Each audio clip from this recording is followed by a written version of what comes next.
Hi hello guys welcome back to Adya colourful. ನಾನು Suma. Friends, ಇವತ್ತಿನ ವಿಡಿಯೋದಲ್ಲಿ ತುಂಬಾನೇ ಈಸಿಯಾಗಿ ಟೇಸ್ಟಿಯಾಗಿ ಮಾಡುವಂಥ ಒಂದು ಚಟ್ನಿ ರೆಸಿಪಿಯನ್ನು ಶೇರ್ ಮಾಡ್ತಾ ಇದ್ದೀನಿ. ಒಮ್ಮೆ ಈ ರೀತಿ ಚಟ್ನಿ ತಯಾರಿಸಿದರೆ ಪೂರಿ ದೋಸೆ ಇಡ್ಲಿಗಿಂತ ಹೆಚ್ಚು ಚಟ್ನಿನೇ ತಿಂತಾರೆ ಅಂತ ಹೇಳ್ಬೋದು. ಅಷ್ಟು ಟೇಸ್ಟಿಯಾಗಿ ಇರುವಂಥ ಒಂದು ಚಟ್ನಿ ರೆಸಿಪಿ. ಸೊ ಈ ಒಂದು ರೆಸಿಪಿಯನ್ನು ತಯಾರಿಸೋದಕ್ಕೆ ಮೊದಲನೇದಾಗಿ ಒಂದು ಅರ್ಧ ಕಪ್ ಆಗೋಷ್ಟು ಕಡಲೆ ಬೀಜವನ್ನು ಒಂದು ಪ್ಯಾನಿಗೆ ಹಾಕ್ಕೊಳ್ತಾ ಇದ್ದೀನಿ. ಅದಾದ ನಂತರ ಇದನ್ನು ಸ್ಟವ್ ಲೋ ಫ್ಲೇಮಲ್ಲೇ ಇಟ್ಕೊಂಡು ಇದನ್ನು ರೋಸ್ಟ್ ಮಾಡ್ಕೋಬೇಕಾಗುತ್ತೆ. ಫ್ರೆಂಡ್ಸ್, ನೀವ್ಯಾರಾದ್ರೂ ಫಸ್ಟ್ ಟೈಮ್ ನನ್ನ ಚಾನಲ್ಗೆ ವಿಸಿಟ್ ಮಾಡಿದರೆ ಪ್ಲೀಸ್ ನನ್ನ ಚಾನಲ್ನ ಸಬ್ಸ್ಕ್ರೈಬ್ ಮಾಡ್ಕೊಳ್ಳಿ, ಹಾಗೆ ಲೈಕ್ ಮಾಡಿ ಮತ್ತು ಹೆಚ್ಚೆಚ್ಚು ಶೇರ್ ಮಾಡಿ. ಫ್ರೆಂಡ್ಸ್, ಈಗ ಕಡಲೆ ಬೀಜವನ್ನು ನಾನು ರೋಸ್ಟ್ ಮಾಡ್ಕೊಳ್ತೆ. ಸಣ್ಣ ಉರಿಯಲ್ಲಿ ನಾವು ಇದನ್ನು ಉರಿಬೇಕಾಗುತ್ತೆ. ಸೊ ಈಗ ನೋಡಿ, ಸಿಪ್ಪೆ ಪೂರ್ತಿ ಕಪ್ಪಗಾಗೋ ಹಾಗೆ ಉರಿಬಾರ್ದು. ಸ್ವಲ್ಪ ಅಲ್ಲಿ ಚುಕ್ಕಿ ಕಪ್ಪು ಚುಕ್ಕಿ ಆಗಬೇಕು, ಅಂದರೆ ನೀಟಾಗಿ ರೋಸ್ಟ್ ಆಗಬೇಕು ಅದು ಒಳಗೆಲ್ಲ. ಆ ರೀತಿಯಾಗಿ ನಾವು ಕಡಲೆ ಬೀಜವನ್ನು ಉರಿಬೇಕಾಗುತ್ತೆ. ನೋಡಿದ್ರಲ್ಲ, ಈ ಥರ ಅದರ ಸಿಪ್ಪೆಯನ್ನು ಬಿಟ್ಕೊಳ್ತಾ ಇದೆ ಸ್ವಲ್ಪ ಸ್ವಲ್ಪ. ಈ ರೀತಿಯಾಗಿ ಆದರೆ ಇದರ ಸಿಪ್ಪೆಯನ್ನೆಲ್ಲ ಕ್ಲೀನ್ ಮಾಡಿ ಸ್ವಲ್ಪ ತಣ್ಣಗಾಗೋದಕ್ಕೆ ಇದನ್ನು ಬಿಟ್ಬಿಡೋಣ. ಈಗ ಮತ್ತೊಂದು ಪ್ಯಾನ್ ತಗೊಂಡಿದ್ದೀನಿ. ಇದಕ್ಕೆ 1 ಸ್ಪೂನ್ ಆಗುವಷ್ಟು ಎಣ್ಣೆಯನ್ನು ಹಾಕ್ಕೊಂಡಿದ್ದೀನಿ. ಅದಾದ ನಂತರ ಒಂದು 4 ಹಸಿರು ಮೆಣಸಿನಕಾಯಿನ ಸೇರಿಸ್ಕೊಳ್ತಾ ಇದ್ದೀನಿ. ಹಸಿರು ಮೆಣಸಿನಕಾಯಿ ಬೇಕು ಅಂದರೆ ಉಪಯೋಗಿಸಿ, ಅಥವಾ ಒಣಮೆಣಸಿನಕಾಯಿ ಹಾಕ್ಕೊಳ್ತೀವಿ ಅಂದರೆ ಅದನ್ನು ಕೂಡ ನೀವು ಹಾಕ್ಕೊಳ್ಬಹುದು. ಅದಾದ ನಂತರ ಒಂದು ಅರ್ಧ ಈರುಳ್ಳಿಯನ್ನು ಸೇರಿಸ್ಕೊಳ್ತಾ ಇದ್ದೀನಿ. ಅರ್ಧ ಈರುಳ್ಳಿ, ಚಿಕ್ಕ ಗಾತ್ರದಲ್ಲಿರುವಂಥ ಒಂದು ಅರ್ಧ ಈರುಳ್ಳಿಯನ್ನು ನಾನು ಕಟ್ ಮಾಡಿ ಹಾಕ್ಕೊಂಡಿದ್ದೀನಿ. ಅದನ್ನು ಕೂಡ ಈ ಎಣ್ಣೆಯಲ್ಲಿ ಫ್ರೈ ಮಾಡ್ಕೋಬೇಕಾಗುತ್ತೆ. ಈ ರೀತಿಯಾಗಿ ಮಾಡಿಕೊಂಡು ನೋಡಿ, ಕಲರ್ ಎಲ್ಲ ಚೇಂಜ್ ಆಗಿದೆ ಈರುಳ್ಳಿದು ಕೂಡ, ಹಾಗೆ ಹಸಿರು ಮೆಣಸಿನಕಾಯಿ ಕೂಡ ಚೆನ್ನಾಗಿ ಫ್ರೈ ಆಗಿದೆ. ಅದಾದ ನಂತರ ಸ್ವಲ್ಪ ಇಲ್ಲಿ ಒಂದು 5ರಿಂದ 8 ನಾನು ಇಲ್ಲಿ ಕರಿಬೇವಿನ ಎಲೆ ಹಾಕ್ಕೊಂಡಿದ್ದೀನಿ, ಮತ್ತು ಸ್ವಲ್ಪ ಪುದೀನ ಹಾಕ್ಕೊಂಡಿದ್ದೀನಿ. ಅದಾದ ನಂತರ ಒಂದ್ಸಲ ಚೆನ್ನಾಗಿ ಮಿಕ್ಸ್ ಮಾಡ್ಕೊಳ್ಳೋಣ. ನೋಡಿ, ಈ ರೀತಿ ಮಿಕ್ಸ್ ಮಾಡಿಕೊಂಡು ಈಗ ಇದಾಗಿದೆ. ಸೊ ಇದನ್ನು ತಣ್ಣಗಾಗೋದಕ್ಕೆ ಬಿಟ್ಬಿಡೋಣ. ಸ್ವಲ್ಪ ತಣ್ಣಗಾಗಲಿ. ಅದಾದ ನಂತರ ಇದನ್ನು ಕೊತ್ತಂಬರಿ ಸೊಪ್ಪು ಸ್ವಲ್ಪ ಸೇರಿಸ್ಕೊಳ್ತಾ ಇದ್ದೀನಿ. ಬೇಕು ಅಂದರೆ ಕೊತ್ತಂಬರಿ ಸೊಪ್ಪನ್ನು ನೀವು ಬಾಡಿಸ್ಕೊಳ್ತೀವಿ ಅಂದರೆ ಬಾಡಿಸ್ಕೋಬೋದು, ಅಥವಾ ಸ್ಟವ್ ಆಫ್ ಮಾಡಿದ್ಮೇಲೆ ಕೊತ್ತಂಬರಿ ಸೊಪ್ಪನ್ನು ಹಾಕಿ ಈ ರೀತಿಯಾಗಿ ಮಿಕ್ಸ್ ಮಾಡ್ಕೋಬೋದು. ಸೊ ಇದು ಮಿಕ್ಸ್ ಆಗಿದೆ ನೀಟಾಗಿ. ಈಗ ಪೂರ್ತಿಯಾಗಿ ತಣ್ಣಗಾಗೋದಕ್ಕೆ ಇದನ್ನು ಬಿಡಬೇಕಾಗುತ್ತೆ. ಸೊ ತಣ್ಣಗಾದ ನಂತರ ನಾವು ಇದನ್ನು ಒಂದು ಮಿಕ್ಸಿ ಜಾರಿಗೆ ಹಾಕ್ಕೊಳ್ಬೇಕು. ನೋಡಿ, ಮಿಕ್ಸಿ ಜಾರ್ಗೆ ಹಾಕ್ಕೊಂಡಿದ್ದೀನಿ. ಹಾಗೆ ಕಡಲೆ ಬೀಜ ಕೂಡ ಸಿಪ್ಪೆಯನ್ನು ಕ್ಲೀನ್ ಮಾಡಿಕೊಂಡು ಹಾಕ್ಕೊಂಡಿದ್ದೀನಿ. ನಂತರ ಒಂದು 1/4 ಕಪ್ ಆಗುವಷ್ಟು ಕಾಯಿ ತುರಿಯನ್ನು ಹಾಕ್ಕೊಳ್ತಾ ಇದ್ದೀನಿ. ಕಾಯಿ ತುರಿ ಅರ್ಧ ಕಪ್ ಬೇಕು ಅಂದರೂ ಕೂಡ ಹಾಕ್ಕೊಳ್ಬೋದು. ಒಂದು 1/4 ಕಪ್ ಆಗುವಷ್ಟು ನಾನು ಹಾಕ್ಕೊಂಡಿದ್ದೀನಿ. ಕಾಯಿ ತುರಿಯನ್ನು ಹಾಕಿದ ನಂತರ ಇವಾಗ ಇದಕ್ಕೆ ಜೀರಿಗೆ ಹಾಕ್ಕೊಳ್ತಾ ಇದ್ದೀನಿ. ಒಂದು ಅರ್ಧ ಸ್ಪೂನ್ ಆಗುವಷ್ಟು ಜೀರಿಗೆಯನ್ನು ಸೇರಿಸ್ಕೊಳ್ಳೋಣ. ತುಂಬಾ ಈಸಿಯಾಗಿ ಮಾಡ್ಕೊಳ್ಳುವಂತಹ ಒಂದು ಚಟ್ನಿ ರೆಸಿಪಿ ಅಂತಲೇ ಹೇಳ್ಬೋದು ಇದು. ಸೊ ಒರಿಜಿನಲ್ ಕೋಕೋನಟ್ ಚಟ್ನಿ ಒಂದ್ಸಲ ತಯಾರಿಸಿ ದೋಸೆ, ಇಡ್ಲಿ, ಪೂರಿ, ಚಪಾತಿಗೆ ಎಲ್ಲದಕ್ಕೂ ಕೂಡ ಸೂಪರ್ ಆಗಿರುವಂತಹ ಒಂದು ಕಾಂಬಿನೇಷನ್ನ ಕೊಡುತ್ತೆ ಈ ಒಂದು ಚಟ್ನಿ. ಅದಾದ ನಂತರ ರುಚಿಗೆ ತಕ್ಕಷ್ಟು ಉಪ್ಪನ್ನು ಕೂಡ ಸೇರಿಸ್ಕೊಳ್ತಾ ಇದ್ದೀನಿ.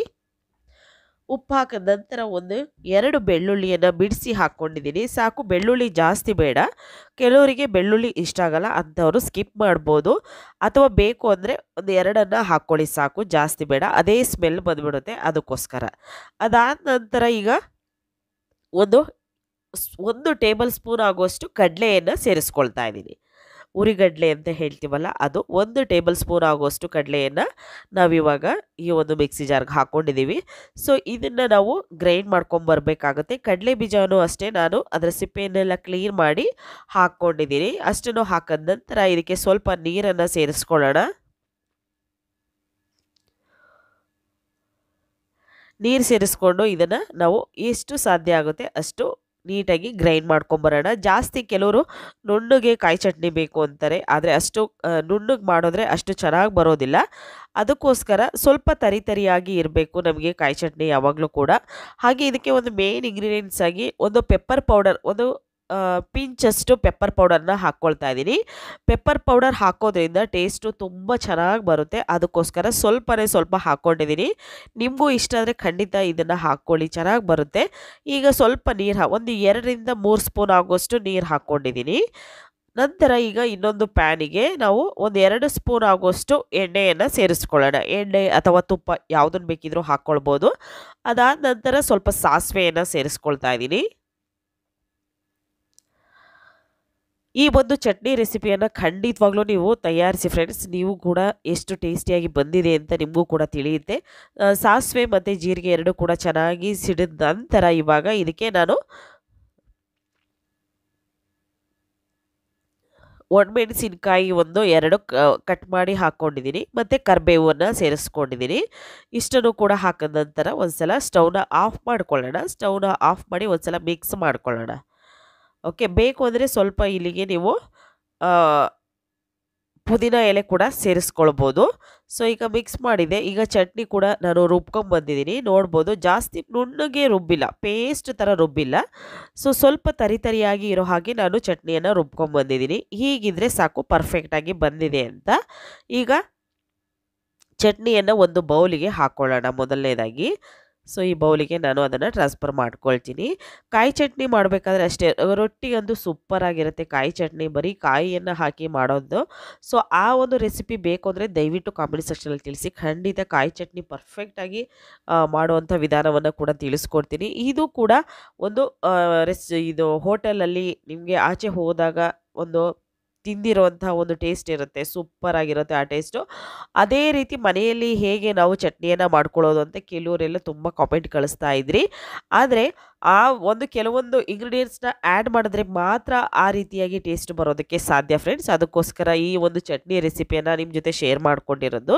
ಸೊ ಬೌಲಿಗೆ ಹಾಕಿದ ನಂತರ ಸ್ವಲ್ಪ ನೀರನ್ನು ಕೂಡ ನಾನು ಸೇರಿಸ್ಕೊಂಡಿದ್ದೀನಿ. ತೀರಾ ತೆಳ್ಳಗಿರುವಂಥ ಚಟ್ನಿ ಇಷ್ಟಪಡೋದಾದರೆ ಇನ್ನೂ ಸ್ವಲ್ಪ ನೀರನ್ನು ನೀವು ಸೇರಿಸ್ಕೊಳ್ಳಿ. ಸೊ ಮೀಡಿಯಮ್ ಆಗಿ ನಾನು ಚಟ್ನಿಯನ್ನು ಮಾಡ್ಕೊಂಡಿದ್ದೀನಿ. ಇವಾಗ ಮಾಡಿರೋಂಥ ಒಗ್ಗರಣೆಯನ್ನು ಕೂಡ ಸೇರಿಸ್ಕೊಳ್ತಾ ಇದ್ದೀನಿ.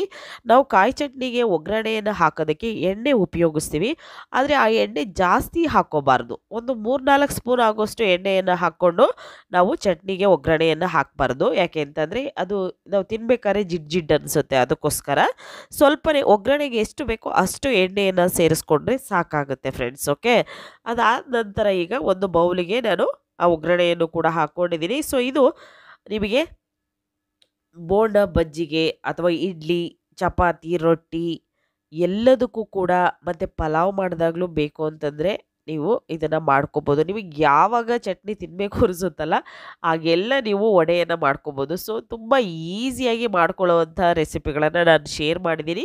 ಸೊ ನೀವು ಯಾರಾದರೂ ನೋಡಿಲ್ಲ ಅಂದರೆ ದಯವಿಟ್ಟು ಚಾನಲಲ್ಲಿ ನೋಡಿ. ನಿಮಗೆಲ್ಲರಿಗೂ ಕೂಡ ಇಷ್ಟ ಆದರೆ ಚಾನಲ್ನ ಸಬ್ಸ್ಕ್ರೈಬ್ ಮಾಡ್ಕೊಳ್ಳಿ, ಲೈಕ್ ಮಾಡಿ, ಹೆಚ್ಚೆಚ್ಚು ಶೇರ್ ಮಾಡಿ.